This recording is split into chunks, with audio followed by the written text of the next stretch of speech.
together here from the D-line. Second and 10. Newton again. And his pass incomplete. All defenders get tired of hearing about their lack of hands and why they're playing defense instead of offense. But in this situation, it was the hands that made the play. Batting the ball away on an attempted touchdown pass. Excellent job. Way to knock it down. And the tight end Dixon left side. Give him 6 on the play. And that'll bring up 4th down. He wasn't the primary target, but I think it was almost like a check-down situation, wasn't it? Yeah, hoping he can break some tackles, a big tight end, but he couldn't do it. Yeah, get it to that big frame and hope he can scatter some bodies, unable to get it done. Newton now to throw, looking for Ginn, and it's intercepted. Picked off by Brent Grimes. And a big turnover there as his guys will get the football back.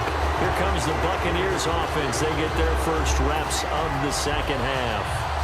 Very tough spot here for the offense to start.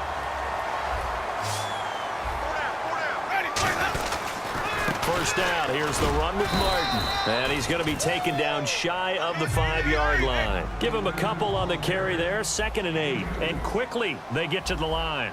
When we talk about Luke Kuechly, you can't talk about his overall game without talking about his intelligence and how he controls the whole defense. He quarterbacks that defense, and at times will actually make checks, just like a quarterback would on offense to get them into the right defense. They definitely were on that play. How about that finish?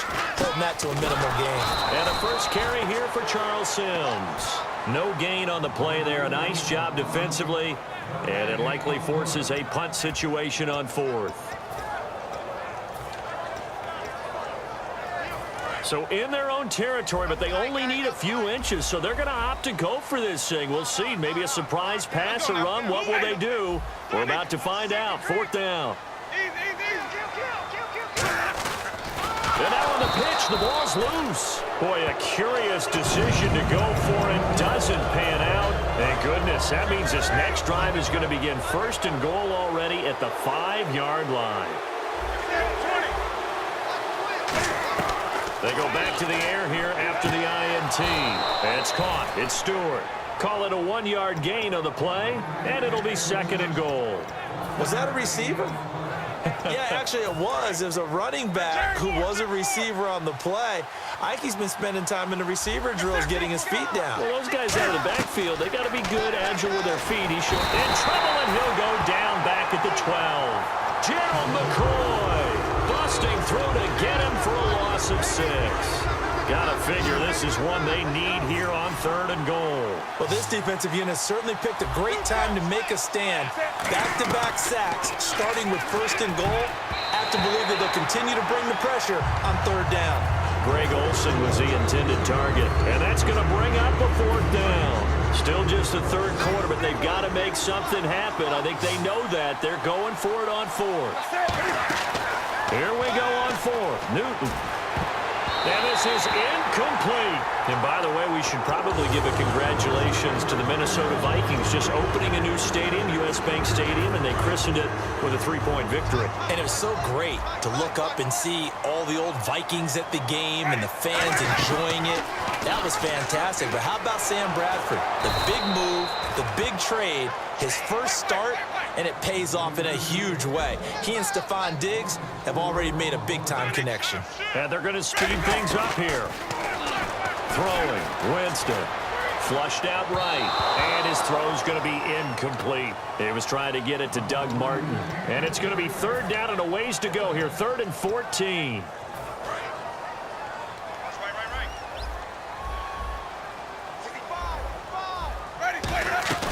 Third and long for Winston. Right side caught by Jackson. And he'll get it up to the 12-yard line here. So here we go. The offense is going to stay out there. They're going for it on 4th and 8. On 4th down, they do snap it to Winston.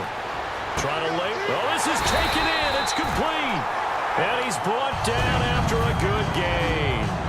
And they pick up the first down on a 4th down play. I don't know if the defense relaxed because they thought maybe they'd stopped them on 3rd down or if they just didn't protect the sticks very well. But, boy, that's a big-time pickup right there. Jameis to throw it. Oh, he got position on him, and he pulls it in. That one good for 16, and the drive will continue. First down and 10 now for the offensive group. And there's a completion to the tight end. And look at the size of these players nowadays. At that spot, 6'4", 6'5", and up. A lot of guys used to be basketball players, somehow came back to football. And that's really good for the game of football. You're getting better athleticism, great hand-eye coordination, guys who know how to control their bodies when they run their routes. Now a play fake here on first down. And the tip there altered the ball flight, and it falls incomplete. It'll be second down. Anytime a ball's thrown in the middle of the field, it's popped up in the air, I expect someone to catch. It doesn't matter whether it's offense or defense, because there's usually a great amount of bodies in that part of the field. In this case, no one came up with it. And the back goes into motion. The second down throw for Winston. Jackson's got it over the middle. And he gets this one all the way down inside the 15. A really good pickup of 28 yards. And now a first down following that long gain.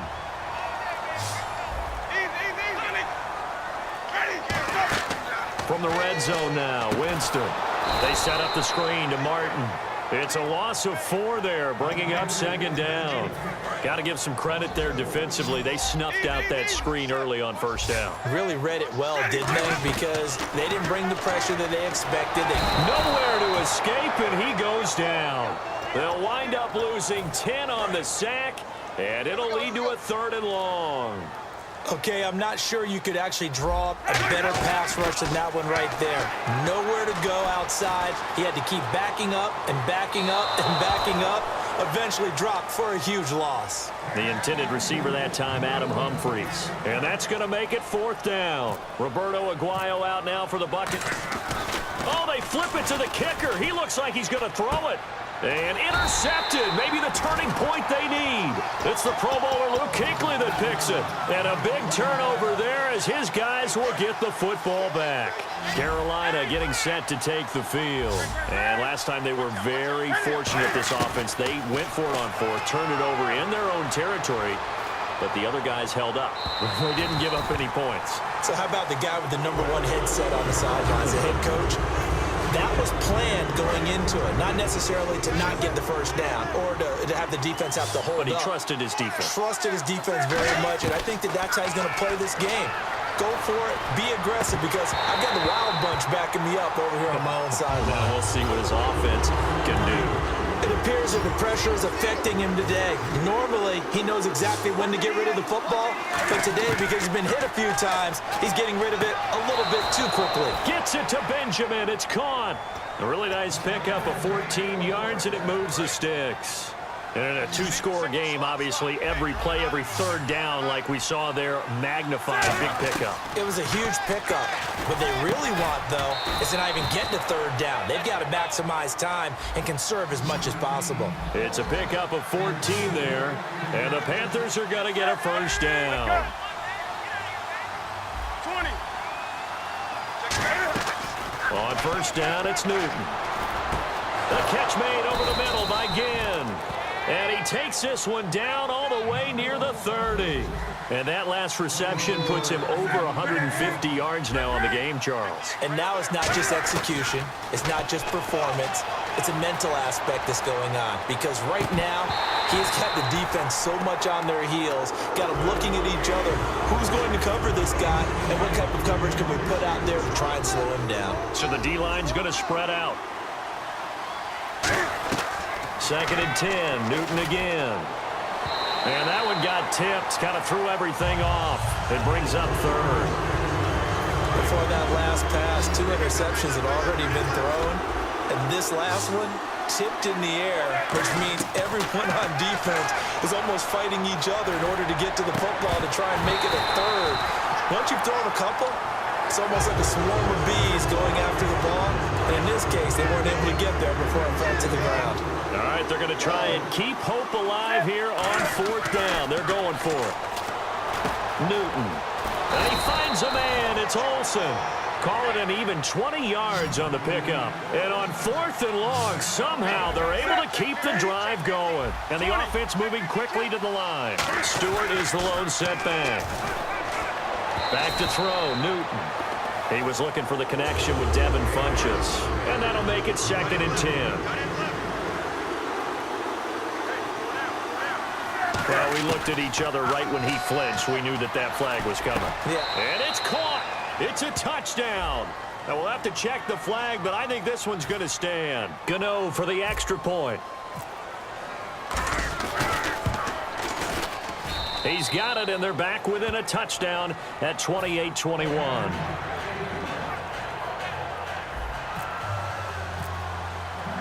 Gano now following the touchdown here to kick it away. That'll be taken in the end zone.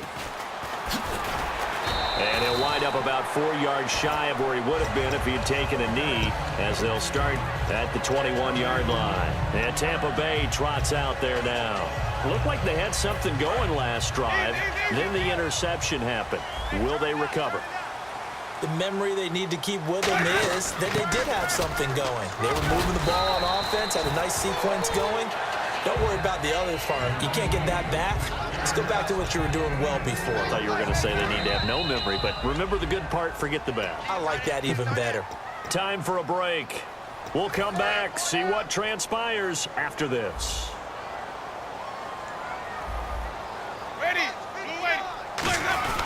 Back to the ground. This time it's Martin. And running room scarce here. He's going to be stopped in his tracks at the line of scrimmage. Tackle made by Thomas Davis. 3rd and 5, so they bring in an extra defensive back. Expecting pass. Jameis to throw it. This is caught by Jackson. They give him 12 yards and a first down. And this defense, they needed that one more stop to have any chance, but that completion, that's likely going to seal their fate. And you could hear it in your voice, that one. And now we get a timeout called on the defensive side of the ball by the Panthers. It's just their first. They've got 2 more to use here in the final stages. 2nd down following the run. Looks like the defense in press coverage here. They'll toss it out to Sims. No, a nifty juke there. Not much fun for a guy trying to tackle him. Give him 3 on the run there. Now they're looking at a 3rd and about 5. 3rd down and 5.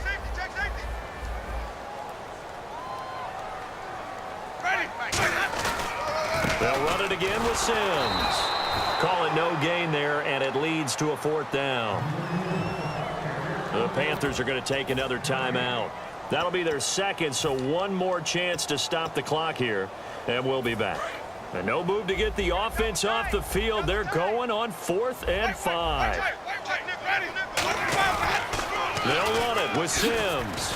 Uses the stiff arm. The Bucs try it on 4th down, but come up empty. And that'll be just about all she wrote for this one. Here come the Panthers now, set to take over on offense. 1 possession game. Time very much a factor. How does the offense handle this situation? Well, in a lot of cases, they should be somewhat relaxed. And I know that's counterintuitive because this is a pressure situation. But this is Friday practice every week of the season. You go over this situation, having to go downfield, limited timeouts, got to get out of bounds and keep the drive going and set yourself up. Defensively, you can't just lay back and let them do whatever they want. So it is a cat and mouse deal here. How much pressure will the defense bring and how much pressure can the offense handle? We're going to find out. They're going to hurry back to the line now. One last throw, and this ball is caught. It's a touchdown. And now in the final seconds, they're a PAT away from likely getting this thing to overtime. And now they're going to go for 2 and a possible win as this crowd rises to make things difficult. Back to throw, and it is caught. They got the 2 points, and with it, they've taken the lead.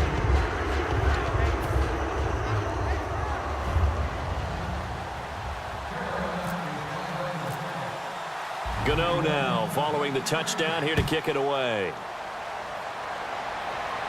That'll be taken in the end zone. And he'll get it up past the 20 to the 22-yard line.